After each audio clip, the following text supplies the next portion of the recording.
Friends, this story is set in a future world where women rule the earth, and they've transformed society into a super-modern place where everything runs with the help of AI. Not only that, women have moved away from crowded cities to live in villages, where every family has their own villa. Technology here is so advanced that an AI housekeeper takes care of all the work. This AI pays attention to its owner's mood, cooks meals accordingly, and even picks out movies and TV shows for them. It even gets new clothes for them. AI designs everything now. Men have completely disappeared from the earth. Because of that, things like hatred, violence, and war have almost vanished. Meanwhile, women's lifespans have increased from normal to up to 150 years, since there are no men left to abuse them. Now, let's look at a girl named Lisa who worked as a history teacher at a local school. One day, while she was watching the news, she saw a woman protesting. The woman believed that all women should have the freedom to be intimate with men naturally, not. They decided not to spend their wedding night with AI because AI just couldn't give them the kind of pleasure that we men can. But Lisa ignored that since she preferred playing with her fingers. After a while, she headed off to work. We noticed that the women here relied more on technology, discipline, and love. Food stalls were set up all over the streets where people could get free meals. At the same time, small offenses like throwing trash in the wrong bin were fined, and their social points were deducted for that. They used to go there. Actually, social points were considered the currency here. Also, if someone followed all the rules and did their work properly, they were given social points for free. After a while, Lisa arrives at her high-tech school and, without wasting any time, shows her students a video clip about the history of humanity. We learn that since ancient times, men have been considered smarter and stronger than women. So, from the very beginning, human society and civilization, men ruled the world. But the truth was, because of men, the earth was barely livable anymore. Global warming, the hole in the ozone layer, pollution, all these problems had nearly destroyed the planet. Then, in 2030, a terrible war broke out between the US and North Korea, where some rogue scientists in North Korea created a virus to wipe out the US military. But by mistake, the virus spread to the rest of the world too. As a result, 99% of the male population was wiped out in an instant.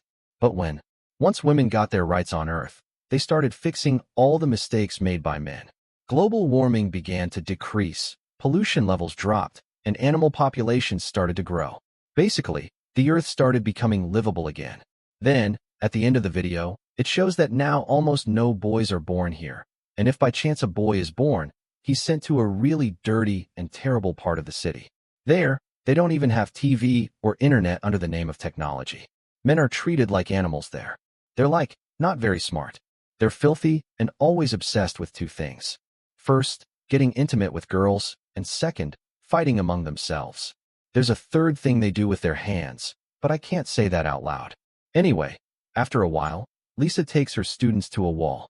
On the other side of that wall were the dirty settlements of those same men. Then, we're shown a settlement where a group of men live, and there's nothing there called technology. Some women lived with the men too, but unlike the others, they didn't like living in that modern, futuristic world. They just wanted to live a simple life. In this neighborhood, we meet Billy, a straightforward guy who's still a virgin. His only goal in life is to somehow spend his wedding night with a girl and lose his virginity. But no girl in the neighborhood even pays him any attention. Billy is actually a really good guy and always helps others, but luck just isn't on his side when it comes to girls. So, after that, we see a powerful guy named Byra who thinks of himself as the leader of this settlement. Actually, he's fed up with the way the women are treating everyone. That's why he wants to rebel against them. Then he gives a speech, saying, "Brothers, many years ago, these women took over our world and treated men like animals. But my great-grandfather somehow escaped from their society and came to the city, where he set up settlements where men and women could live together and lead a simple life. My grandpa was so handsome that some girls actually moved to these slums just to be around him and ended up living there." He was just telling me all this when Lisa showed up with her students. She wanted to show them how guys live like animals in these filthy slums. She says, "Look at them, living worse than dogs." But the guys get angry seeing this and end up yelling at her and chasing her away. A little while later, Lisa and her student Maria ended up in a restricted area where no one was supposed to go. Just then, Billy showed up and tried to hide them. Lisa was so beautiful that Billy couldn't control himself. He grabbed her and kissed her, thinking, now she's definitely gonna go crazy for me. But Lisa got scared, blew her whistle, and started punishing him. Hearing the whistle, the other men came over and caught both girls, taking them back to the settlement. Seeing the girls, Baron said, "You've messed around with us enough. Now it's our turn to play." Saying this, he sets up a slap contest. He says whoever wins gets to spend the wedding night with these two girls. And if he wants, later he can even give these girls away to poor guys like us. Meanwhile, the cat jumps into the contest to save the girls because that donkey still thinks Lisa is crazy in love with him. But then he comes face to face with a tough, no-nonsense guy. Chut Lol is the problem. The moment the cat sees him, it gets really scared. Just as Chut Lol is about to hit the cat, he suddenly ducks, and the slap ends up landing on Baron. Seeing this chance, the girls start running towards their shuttle, while the cat, panicked, runs towards his grandfather's house. A little later, we see a shuttle stopping at a charging station to charge its battery. At the same time, the cat comes out from inside a battery barrel, which surprises the shuttle's owner. Actually, the shuttle's owner, Julius, was a man. But at the same time, there was also a seed keeper whose job was to store men's white fluid and supply it to women. To put it bluntly, he was like a broker for that white stuff, and even though he was a man, women respected him a lot because thanks to him, they could get pregnant. Now, since Julius didn't have any friends, he found Billy quite interesting and asked him to stay with him. After chatting for a while, Billy gave Julius his special drink called Pink Mian Khalifa. But Julius ended up drinking a bit too much of it, and, drunk and out of control, he jumps off the moving shuttle. The cat thinks that this idiot probably didn't survive. So, to stay safe from Baron and his men, he comes up with a plan. He puts on Julius's clothes and pretends to be the new seed keeper, a dealer of the white water. After a while, the shuttle arrives at a colony called Two Hills, where an invisible gate is opened for him to enter. Then, a beautiful girl takes the cat on a city tour. Along the way, all the women clap and cheer, like some kind of savior has arrived. Lisa is there too, but she's not paying attention to Billy. Later that evening, Billy sits in front of the live TV, eats an apple, and swears that he won't let any woman suffer anymore. And he'll provide something so good that your kids will grow up as healthy and smart as him.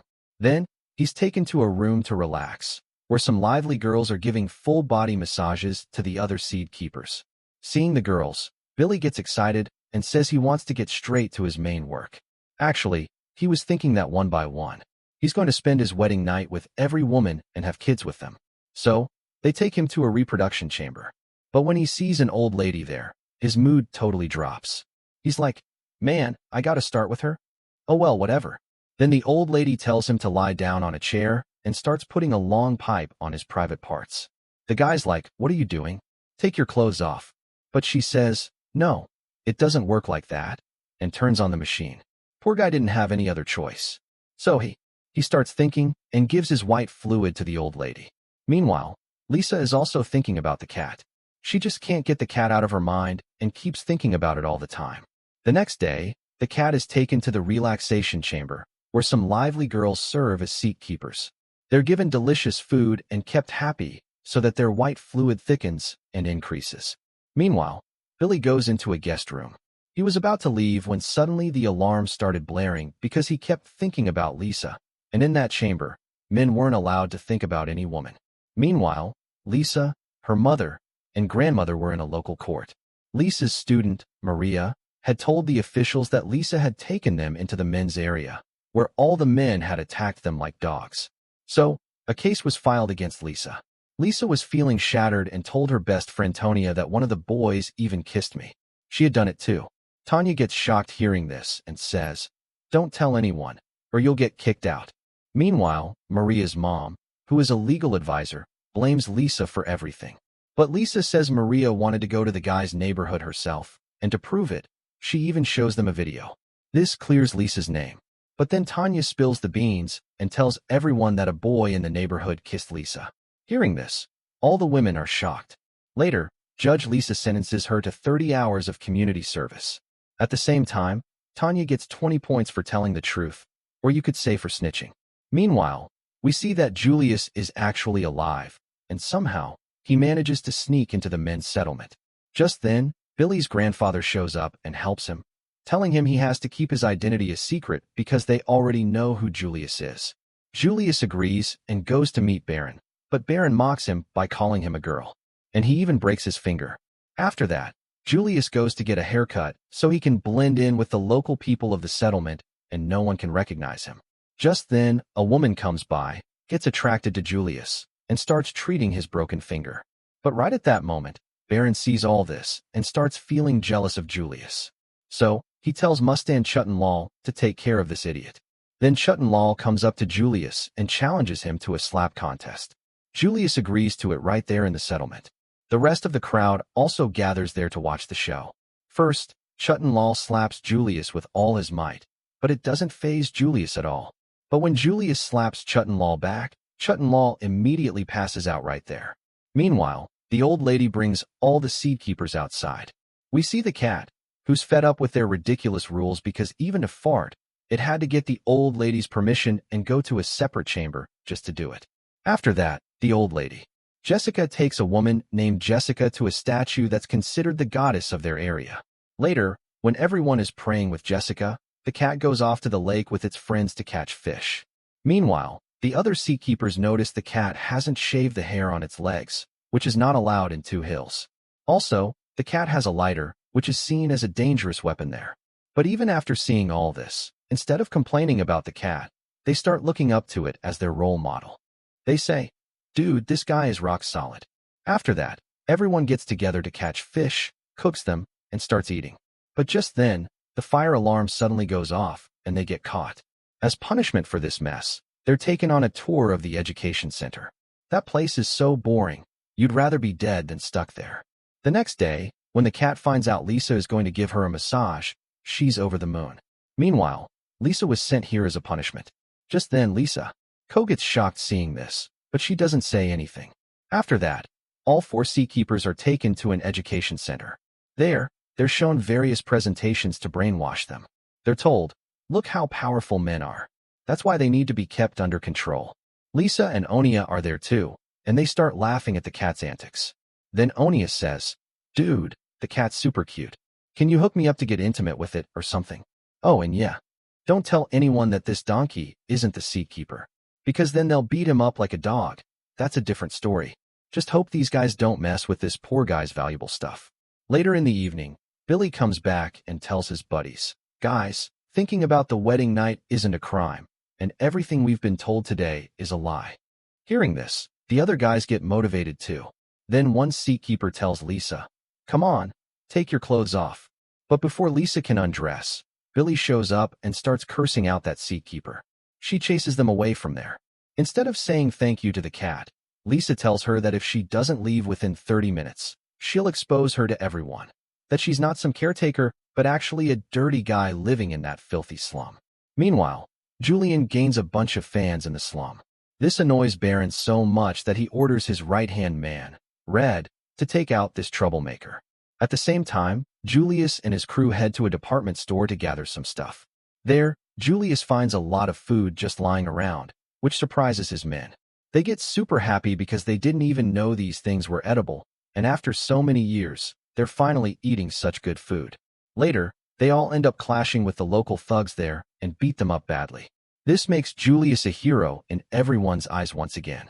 Meanwhile, on the other side, we see that legal advisor Vivian is having an affair with Baron. Then the next day, when Vivian looks at the photo of the seed keepers, she realizes that one of them, named Julian, is missing. Vivian says that she found out from one of her informants that one of the seed keepers is actually a fake, and he's really a guy from that filthy slum. So Vivian calls her assistant and tells her to alert the entire colony because this traitor could go to any girl and get her pregnant. Meanwhile, Billy finds out about this too and, panicking, tries to leave the society. But the invisible wall stops him, and at the same time, the emergency alarm starts blaring. Since Billy has no other way out, he ends up coming back into the colony. Then he goes to Lisa and asks her for help. But Lisa ignores him. Just then, Billy tells her, "You little brat, remember how many times I've helped you?" Hearing this, Lisa agrees. But by this time, the women's police have surrounded the place. Meanwhile, Lisa and Billy manage to escape from there. But just then, Tanya spots the two of them together. Over at the Barrel Settlement, someone goes to a bar to drink. But he's shocked to see Julius alive there. He scolds Red. Why didn't you kill Julius, damn it? Red explains. Hey, Julius is a good guy, and he even saved our lives. Meanwhile, Julius shows up and says no one here is anyone's slave, and everyone should have the right to live how they want. Hearing that, the people at the bar start backing Julius. Even Baron agrees with him and invites him to his house. Once there, Baron asks Julius, so what do you want? Julius says, I want everyone to live freely. To which Baron replies, no, I want to keep everyone under my boot, because I'm the leader of all of them. Julius says, all right, let's hold an election, and whoever wins will be the leader of this settlement. Even Baron will accept that. After Julius leaves, Baron calls Red and tells him, you should also run in this election. That way, there will be more votes, and Julius's chances of winning will go down. That night, the voting starts, and everyone in the settlement casts their vote. After a while, when the results are announced, Baron gets only 1 vote. Julius gets 16 votes. But the surprising thing is, Red got all 18 votes, so he wins the election. But Julius realizes that people still don't fully trust him. Later, when Billy, Lisa, and Onia are together, Vivian's assistant shows up to search the place. Seeing this, Onia quickly hides Lisa, Billy, and her pet cat in the cupboard because keeping pets here is illegal. Then the assistant comes in and starts looking for Billy and Lisa since they were trying to escape illegally. She warns Onia that, just quietly hand those two over to us, or you'll end up in jail too. But Onia says she doesn't know anything. Then, just as the assistant is about to leave, the cat in the basket starts screaming, and the assistant hears it too. Before she can inform Vivian, Onia hits her on the head and knocks her out. After that, she gives her motorcycle to Billy and says, if you ride it at 80 kilometers per hour, you can break through that invisible wall. Yeah, along with that, she tells Lisa to go with the cat too, since by the local laws, Lisa is now a criminal as well. Then, the cat and Lisa speed off on the motorcycle. The cat races the bike at 120 kilometers per hour, and they break through that invisible wall to get out. But the impact tears the bike to shreds, and their clothes get ripped too. Right then, the cat pulls out fresh clothes from the bag. They change, light a fire, and sleep right there. The next morning, the guy catches a squirrel, makes it into breakfast, and tells Lisa to eat it. Lisa, who has only ever eaten green veggies until now, freaks out when she sees the dead animal. Meanwhile, some men in the forest hear their screams and start chasing after them. The two notice the men and take off running. So, friends, will the men catch them and take them back to the settlement? Or will they manage to escape and get away? We'll find out in the next episode of this series. Thanks for watching.